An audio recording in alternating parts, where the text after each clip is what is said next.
kembali bersama saya Bambang Sadono di acara Tokoh Inspiratif yang ditayangkan oleh TVRI Jawa Tengah bekerja sama dengan channel Inspirasi Jawa Tengah.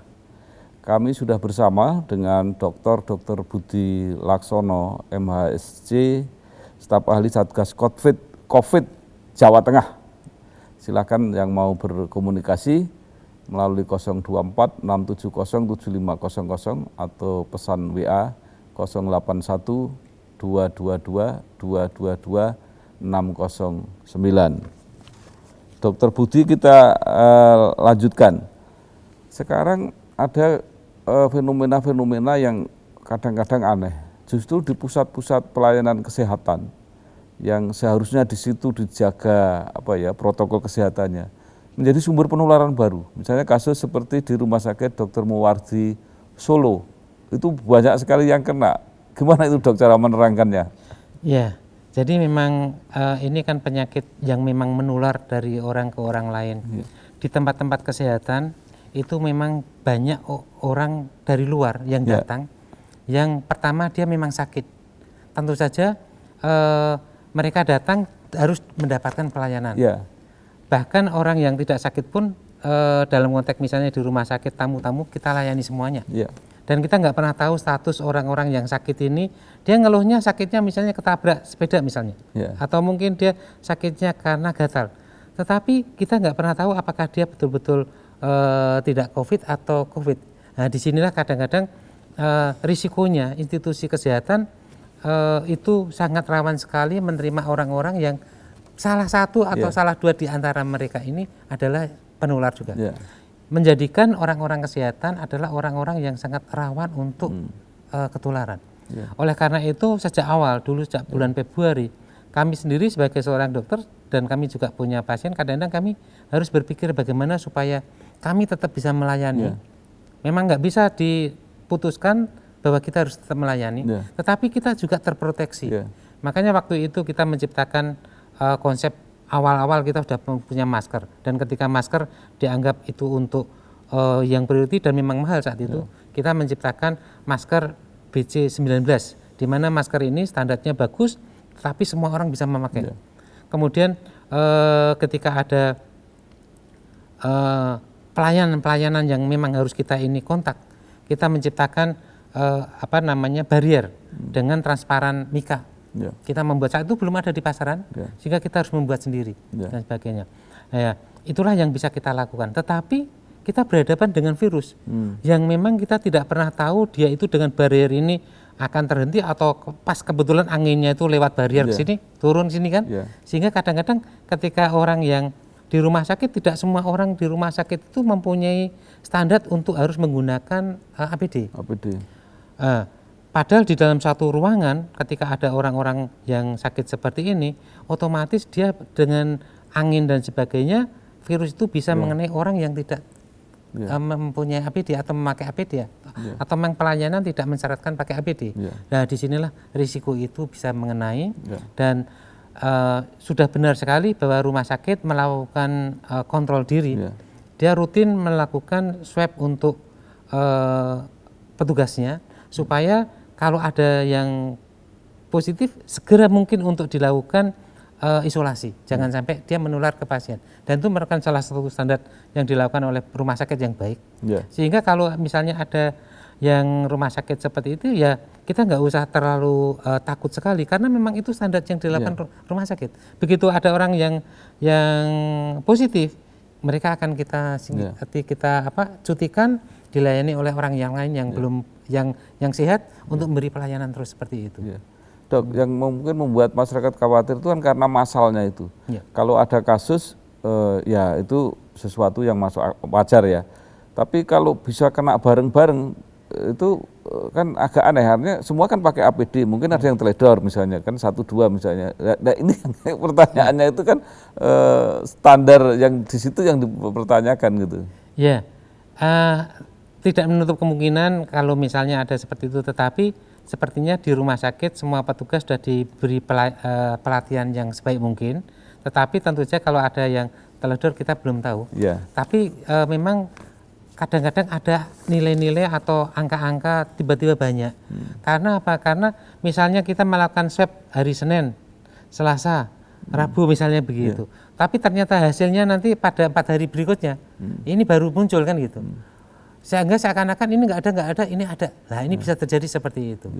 Oleh karena itu ya kita yakinkan bahwa memang rumah sakit harus selalu mengupdate status officernya semuanya, petugasnya, dan dilakukan secara rutin. Kalau ada yang seperti itu ya harus di karantina dulu, tidak melayani masyarakat. Kecuali kalau memang rumah sakitnya itu petugasnya kehabisan, ya mungkin terpaksa harus menunda pelayanan atau mengurangi pelayanan tertentu seperti itu. Iya, Dok. Sekarang kita agak pindah apa yang jadi perbincangan di masyarakat itu mengenai rapid test. Ini kan orang dulu kalau mau pergi harus rapid test, naik kereta api rapid test, naik pesawat rapid test. Kemudian ada pendapat itu nggak perlu rapid test itu. Ya. Jadi orang jadi ragu-ragu lagi. Itu gimana cara menjelaskannya itu? Jadi begini, memang pada dasarnya penyebaran penyakit ini akan meningkat ketika orang melakukan mobilisasi. Tentu saja kita sudah mencoba untuk menahan mobilisasi ini dengan berbagai cara. Salah satu caranya ya kita tidak boleh waktu itu memang transportasi sengaja dihentikan. Tapi yang namanya orang dengan keadaan ekonomi yang seperti umumnya kita ini memang harus bergerak, harus bekerja dan sebagainya. Bisa 1-2 minggu waktu itu kita lockdown atau kita PSBB, tetapi selebihnya apa harus begini terus. Nah, dari situlah makanya untuk melakukan bepergian jarak jauh diperlukan suatu persyaratan-persyaratan. Pertama, menjamin bahwa perjalanan itu membuat dia kalau itu ada orang yang positif atau kena virus itu, dia tidak menularkan pada orang lain. Lah untuk mendeteksi bahwa orang itu kena atau tidaknya, itulah dengan tes. Tes yang rasional memang adalah tes rapid, karena bisa dilakukan. Kita lihat sebentar reaktif atau tidak. Kalau tidak berarti dia kemungkinan besar tidak terinfeksi, dia boleh berangkat. Tapi kalau dia reaktif, berarti harus tunda dulu kan seperti itu. Cepat sekali bisa dilakukan instan. Itu cara yang instan, yang rasional untuk bisa dilakukan.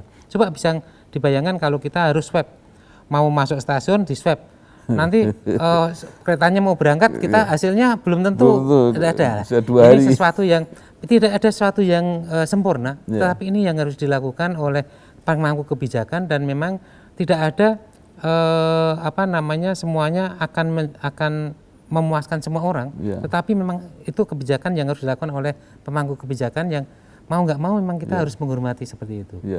Problemnya adalah saat ini kan banyak orang tidak percaya swab, ada yang swab ini nggak guna gini dan sebagainya. Inilah yang menjadi tantangan bagi kita. Sebenarnya swab ini cara yang akurat swab juga. Atau rapid? Oh rapid ya, sorry. Rapid ini cara yang sebenarnya akurat juga. Kalau alatnya betul-betul terregistrasi dengan bagus, kemudian terproduksi dengan bagus, sebenarnya bagus juga. Sama seperti ibu-ibu di tempat kita, hampir semua ibu hamil pakai rapid test. Sekarang tidak perlu pakai, zaman dulu pakai kodok disuntik dulu, nggak perlu. Dengan rapid test orang tahu hamil apa tidak. Tetapi di dalam konteks ini ketika terjadi kelangkaan, sehingga suatu saat ada pabrik-pabrik tertentu yang kita lihat di China itu banyak orang pintar. Dia besok mau keluar alat ini, sekarang dia sudah mengeluarkan alat yang sama. Dan disitulah sebenarnya kewajiban dari negara, pemerintah untuk melakukan registrasi terhadap alat swab yang ada. Bukan alat swab yang tidak teruji dengan bagus, sekarang ini keluar semuanya. Rapid tadi yang rapid, Nah, banyak rapid test yang tidak terregistrasi dengan baik di Indonesia ini beredar begitu saja. Nah inilah yang sebenarnya harus menjadi tantangan pemerintah dalam konteks ini yang berwenang untuk melakukan registrasi dan pengawasan dengan baik.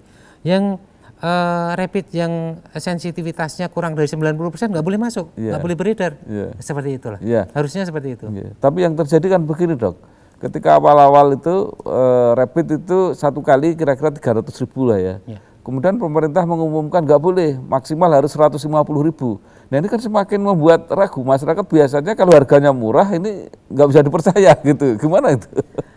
Nah itu sekali lagi soal produksi itu memang pemerintah berarti tahu bahwa sebenarnya produksinya itu bisa murah dan sebagainya. Dan kita semua bisa tahu sebenarnya aslinya harganya berapa. Karena banyak kita tidak tahu saja, akhirnya kita dimainkan oleh pedagang-pedagang alat-alat juga seperti ini. Maka yang dipentingkan oleh pemerintah bukan memproduksi, tetapi sebenarnya harus memfilter alat rapid yang seperti apa yang boleh beredar.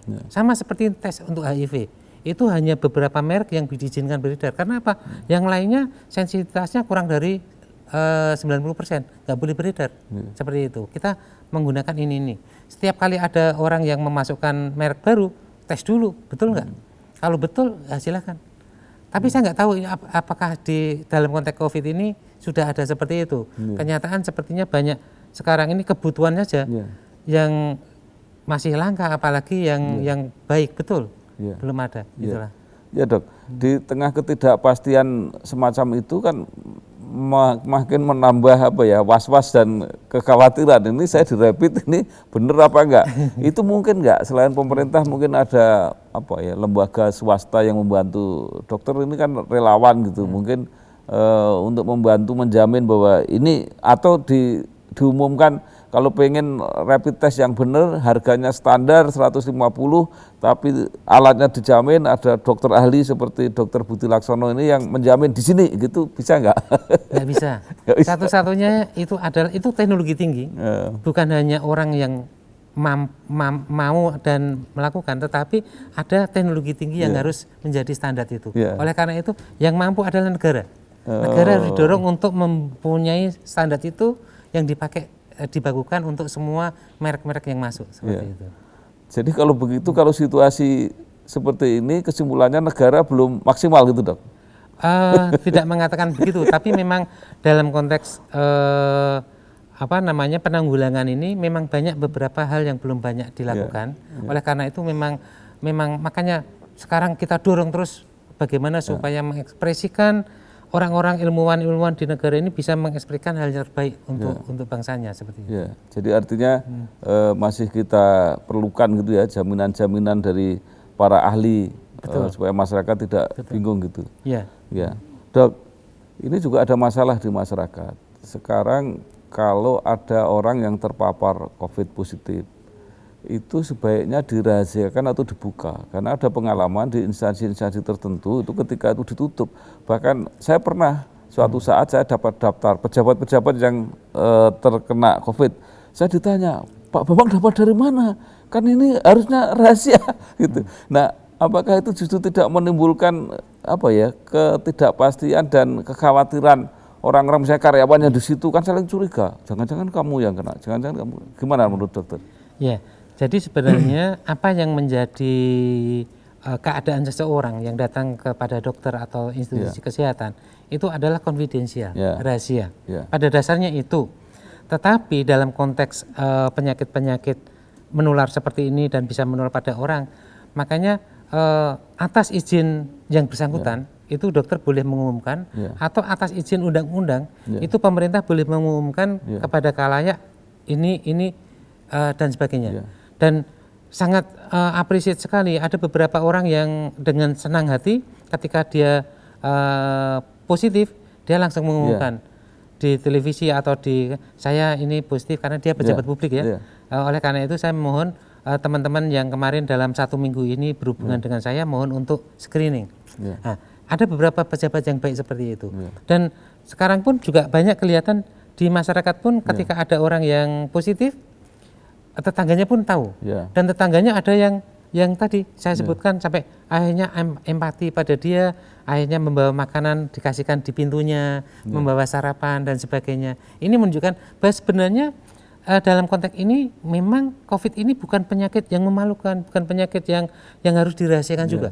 Makanya ketika seseorang itu positif, jangan ragu-ragu mengatakan pada sekitarnya, teman-temannya, grup WA-nya, teman-teman aku ini positif, dan oleh karena itu share ke grupnya kalau dalam seminggu ini saya ada berhubungan dengan teman-teman, coba tes juga seperti itu. Saya kira nggak masalah seperti itu. Ya. Atau mungkin nggak dok, diambil jalan tengah. Jadi misalnya tidak perlu diumumkan siapa dia, tapi diumumkan bahwa di lingkungan ini ada yang terkena. Jadi harus hati-hati misalnya gitu. Itu membantu enggak kalau kayak begitu? Itu sudah dilakukan oleh pemerintah. Sudah dilakukan. Makanya pemerintah membuat suatu peta besar. Misalnya Jawa Tengah ini kabupaten mana merah, hijau, gini. Kemudian dari kabupaten seperti Kota Semarang dia membuat ini di kelurahan ini positif 2. Ini kan gitu kan, seorang waspada. Sebenarnya kita tidak pernah tahu 2 itu siapa. Tetapi itu bisa menjadi orang yang sekitar itu mulai waspada. Tetapi juga tidak perlu panik karena apa? Kalaupun ada orang yang positif, selama kita tidak berhubungan dekat, atau kalau kita berbincang-bincang seperti ini, tapi kita pakai masker, atau ruangan kita sebelumnya kita spray, apalagi saya pakai ini, insya Allah kalau ada droplet saya nggak bakalan terbang-terbang ke atas Pak Bang, atau sebaliknya kan seperti itu. Dengan konteks kewaspadaan seperti ini, kita nggak perlu terlalu paranoid, takut. Biasa saja. Kalau memang saya nggak kenal sama orang, saya menerima tamu, oke silakan. Saya pakai masker dulu, monggo silakan pakai masker dulu, nggak masalah seperti itu. Jadi tidak perlu takut, tidak perlu membuat apa yang biasanya wajar menjadi tidak wajar dan sebagainya. Ini yang jadi masalah kan seringkali, apalagi kalau menyangkut itu sebuah lembaga ya, instansi pemerintah atau lembaga non pemerintah, mereka soal gengsi, soal citra. Sehingga kalau ada orang yang tahu bahwa di situ ada itu, mereka berusaha menutup-nutupi gitu. Ya memang itu problemnya setiap kali seseorang atau suatu daerah atau wilayah itu mendapatkan cobaan penyakit. Ada dalam kesehatan namanya denial. Nah, pengingkaran suatu keadaan. Itu kalau penyakit-penyakit itu penyakit yang tidak menyenangkan atau membuat orang lain nanti berpikir buruk atau berpikir kasihan, orang cenderung denial. Tetapi pastikan dalam konteks COVID ini kita tidak perlu denial, kita jujur aja apa adanya, kita buka dan sama sekali ruangan atau tempat itu tidak berbahaya. Jadi kalau misalnya ada satu pabrik A kemarin ditutup, bukan pabriknya yang berbahaya, tetapi orang-orang yang datang ke situ yang harus berbahaya. Sehingga kami pernah mengatakan apa perlu pabrik itu, apa perlu kantor tutup? Belum tentu, karena apa? Yang menular bukan pabriknya, bukan kantornya, tapi orangnya. Seperti ruangan kita ini, ketika kita keluar semua, kita udah dispray, orang berikutnya masuk sehat-sehat aja nggak masalah. Dan spray hanya perlukan waktu kurang dari 10 menit kan seperti itu. Jadi sebenarnya diskriminasi, kemudian isolasi yang tidak perlu oleh orang kepada orang lain, itu sebenarnya tidak perlu. Lalu nih dok, yang masyarakat juga khawatir itu kalau dia harus pergi ke rumah sakit. Artinya bahkan beberapa dokter juga menyarankan kalau bisa jangan ke rumah sakit dulu. Jadi misalnya sakit gigi, mungkin sakit apa gitu. Itu benar nggak saran semacam itu? Ya sebenarnya konteksnya adalah imobilisasi.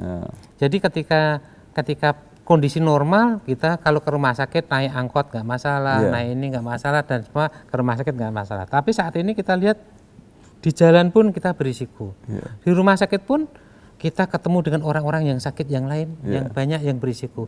Belum tentu tadi ada misalnya petugas yang belum diswab misalnya, itu berisiko. Sehingga memang dalam konteks ini pemerintah pun sejak awal, bahkan waktu itu bulan April atau bulan Maret akhir, kita sudah langsung membuat suatu parameter.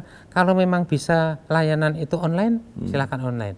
Bahkan kami sejak awal pada bulan Februari ketika seperti ini, potensial seperti ini, kami pun dengan pelanggan-pelanggan kami langsung ngomong, silakan kalau penyakitnya biasa lewat WA saja boleh, malah nggak bayar lagi kan gitu kan, nah kan seperti itu. Nah ini hal-hal yang memudahkan pasien, kalau penyakitnya tidak perlu harus visite seperti itu, ya kita nggak perlu datang. Kan pemerintah menetapkan rumah sakit rujukan untuk kasus COVID ini. Apakah rumah sakit lain boleh menolak kalau ada kasus-kasus COVID? Ya. Sebenarnya sebelum pemerintah menetapkan rumah sakit rujukan, pemerintah mengidentifikasi rumah sakit mana yang bisa merawat orang dengan kondisi seperti ini. Karena seperti tadi kita ketahui bahwa penyakit ini kan sangat berpotensi menular, baik itu menular dari pasien ke petugas maupun pasien ke pasien yang lain. Oleh karena itu ini ada perawatan yang khusus. Dari dasar itulah pemerintah menentukan rumah sakit mana yang sekiranya mempunyai kapasitas untuk itu. Seperti itu. Ya, jadi artinya kalau yang tidak ditetapkan untuk rujukan itu bisa mengumumkan bahwa kita tidak rujukan rumah sakit COVID supaya yang lain nggak takut gitu, bisa enggak, Dok? Sebenarnya tidak ada masalah kalau rumah sakit yang bukan rujukan itu mengatakan itu sendiri, mungkin hanya dia juga sebenarnya. Nah, sekarang pilihan-pilihan bagi orang yang terkonfirmasi positif COVID, mana yang lebih bagus? Di rumah sakit atau di rumah sendiri atau di luar rumah sakit, di luar rumah sendiri? Kan pemerintah kadang-kadang menyediakan tempat khusus, hotel atau mungkin lembaga apa yang dikosongkan untuk itu mana yang paling bagus? Jadi kita ketahui bahwa orang yang terkena COVID ini ada beberapa stage. Sebagian besar orang yang terkena tetapi dia sama sekali tidak menunjukkan gejala-gejala parah sehingga tidak memerlukan perawatan. Oleh karena itu ada namanya pre-hospital, itu bisa seperti yang Jawa Tengah pernah buat, misalnya bahkan sekarang masih bisa di rumah dinas wali kota oleh Kota Semarang, kemudian Hotel Kosambi oleh Pemprov Jateng, bahkan disiapkan juga beberapa tempat yang lain, itu sudah disiapkan juga. Itu namanya pre-hospital.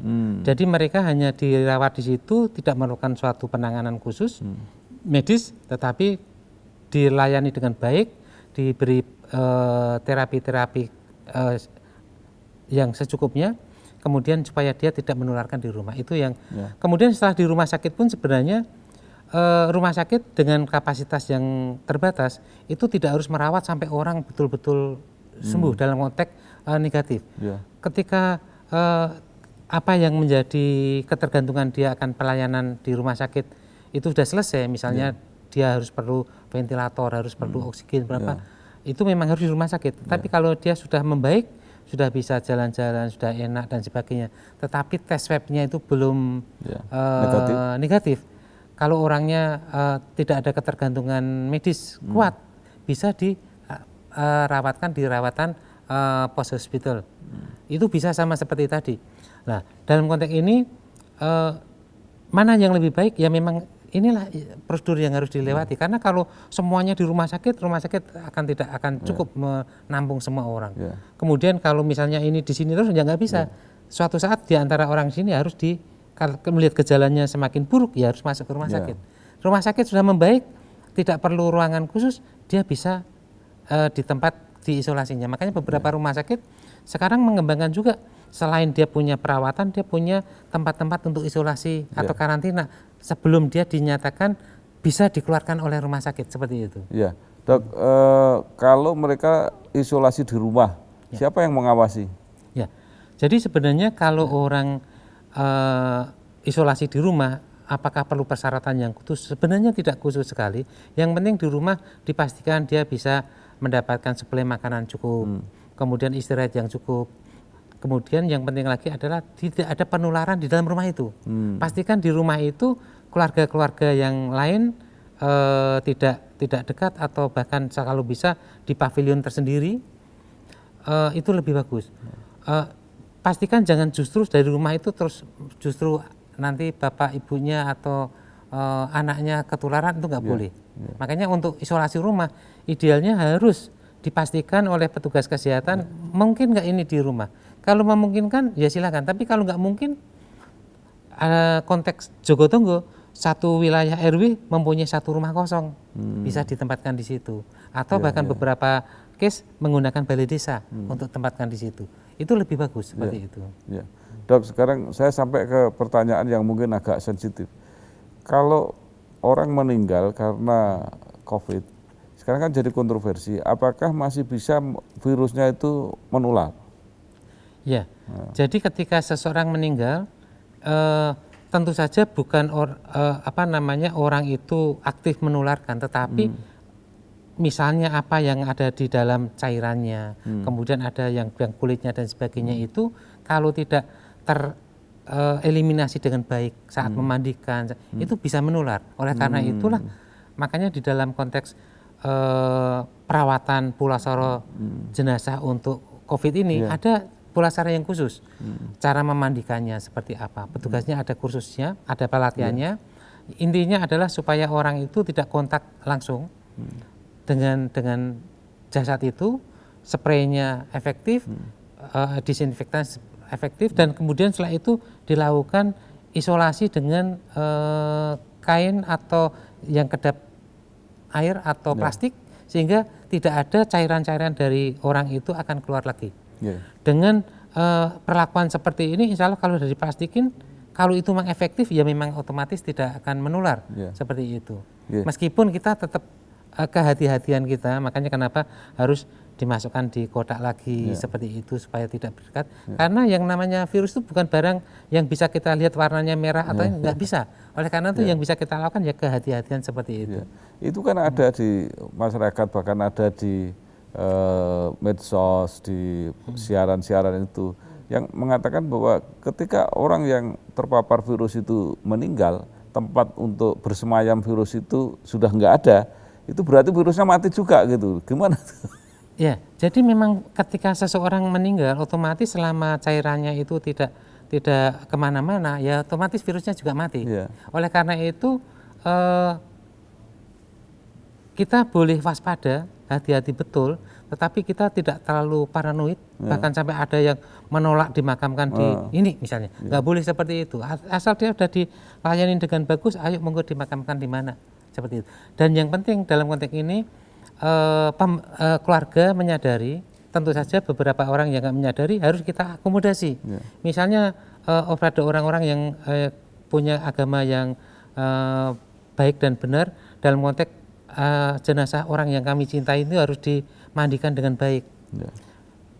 Boleh diberi semacam kesempatan bahwa perlakuan Pulau ini betul-betul memenuhi standar MUI, misalnya seperti itu.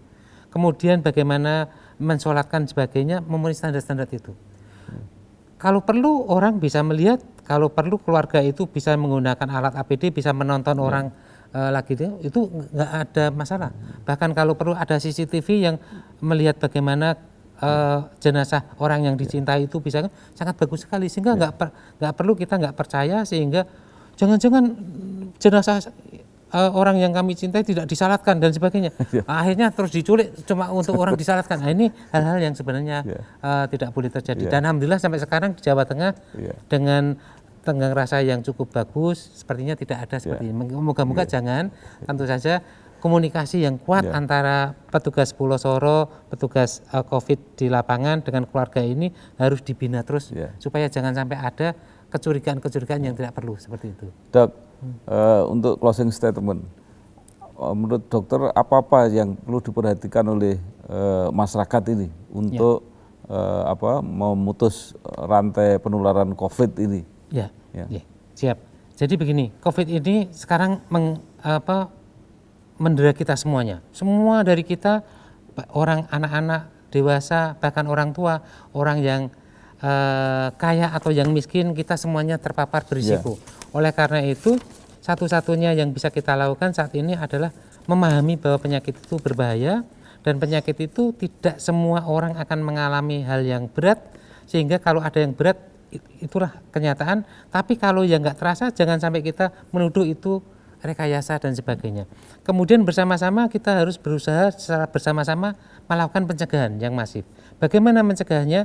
Pastikan kita semuanya menggunakan masker setiap kali keluar rumah, kemudian ketemu dengan orang lain, dengan tamu, bahkan kalau perlu kita sering-sering mungkin cuci tangan, kita pegang tetangga, kita sering-sering cuci tangan, dan kemudian jangan bosan-bosan kita ini mengingatkan orang-orang di sekitar kita.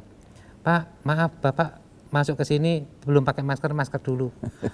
Saya juga kadang-kadang diingatkan oleh istri, Pak belum pakai masker, oh ya, kadang-kadang kelupaan, ya kan seperti itu. Makanya kita harus istilahnya jogoworo. Kami pun sudah hampir 1 bulan ini ketika kami berangkat ke kerja, mobil kami kasih sound system sambil ngomong-ngomong woro-woro. Ayo itu yang di pinggir jalan belum pakai sound system, belum pakai masker, silakan pakai masker. Inilah upaya-upaya yang sebenarnya bisa dilakukan oleh semua dari kita. Itu sukarela sendiri ya, Dok? Ya, karena memang itu kita pahami itu mudah. Semua orang bisa melakukannya dan memang pada saat ini kita semuanya masyarakat harus melakukan, kemudian organisasi-organisasi peduli masyarakat harus melakukan. Kami buktikan bahwa melakukan itu mudah, apalagi yang memegang amanat, yaitu petugas-petugas kesehatan, petugas pemerintah yang memang punya amanat harus ngajak-ngajak warganya untuk mencegah daripada nanti kena.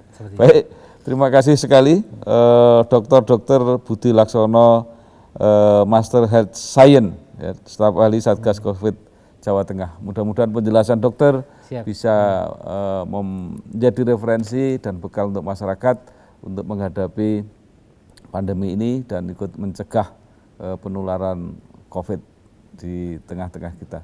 Amin. Sekali lagi terima kasih dan sampai ketemu lagi seminggu yang akan datang. Wassalamualaikum warahmatullahi wabarakatuh. Waalaikumsalam.